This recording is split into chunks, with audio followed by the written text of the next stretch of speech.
I thank you for joining me. I'm going to be reading the Earth class notes written by the 12th Apostle entitled Myths. You know that God did not write the Bible and that special chosen men over a period of time did. The most well known apparent contradictions is in the great Apostle John's writings.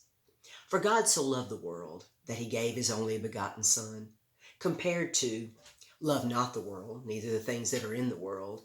For if any man love the world, the love of the Father is not in him. I know that translations of languages can be very weak and even deceiving at times, but the English language is the greatest ever developed, and by true Israel descendants who have improved it over the years. Instead of the Bible being the words of God, most of it is the words about God, His love, and His plan written by chosen men who were the best to do so at the time. For not all knew how to read and write, but had others called scribes to do so for them, including Peter.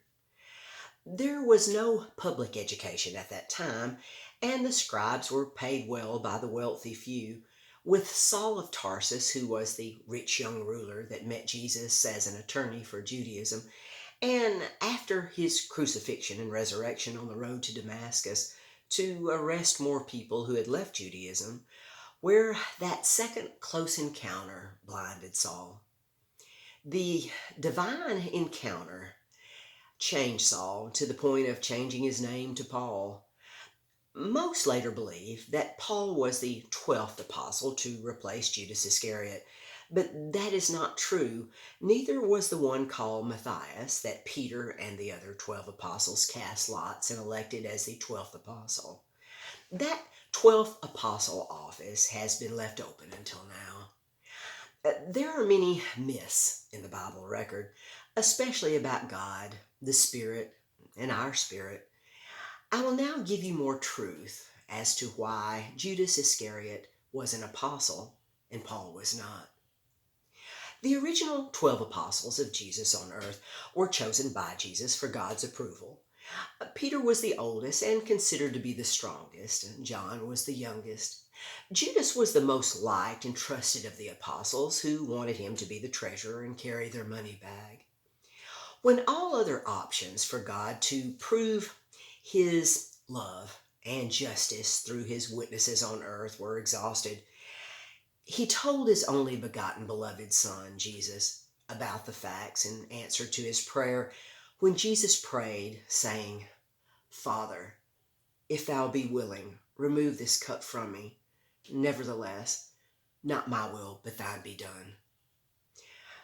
That prayer of Jesus proves that his crucifixion was not predestined by God, regardless of what some souls have written from myths. Remember, none of the apostles understood and believed who Jesus truly was, the only begotten Son of God, the Savior Messiah of Israel.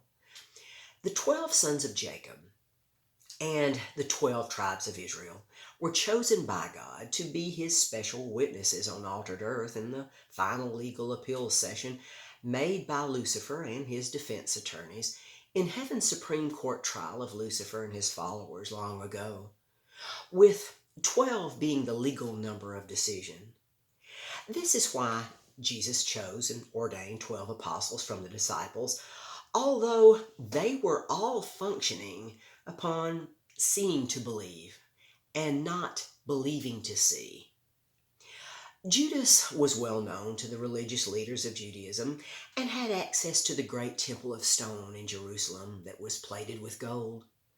The chief priests, scribes, and Pharisees there all believed Jesus was the illegitimate son of a beautiful young girl from the priestly tribe of Levi through Aaron, Mary, who was engaged to an older man, Joseph, who was from the kingly tribe of Judah through the lineage of David, who did marry Mary, instead of having her stoned or put away, for that gossip had spread like wildfire.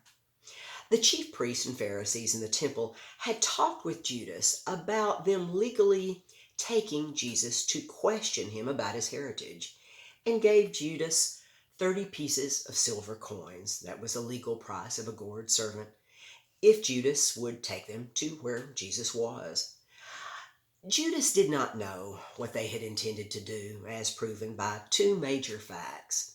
First, he hugged and kissed Jesus when they came to where Jesus was, as a loving introduction to the chief priests, Pharisees, and guards that came to take Jesus.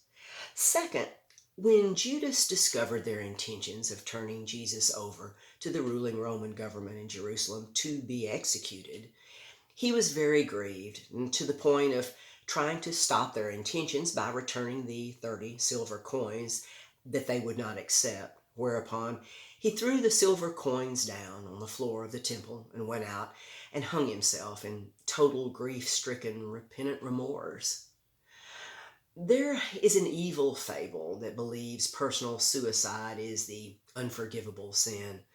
But that is not true, for Jesus paid for all consequences of all sins once for all, forever.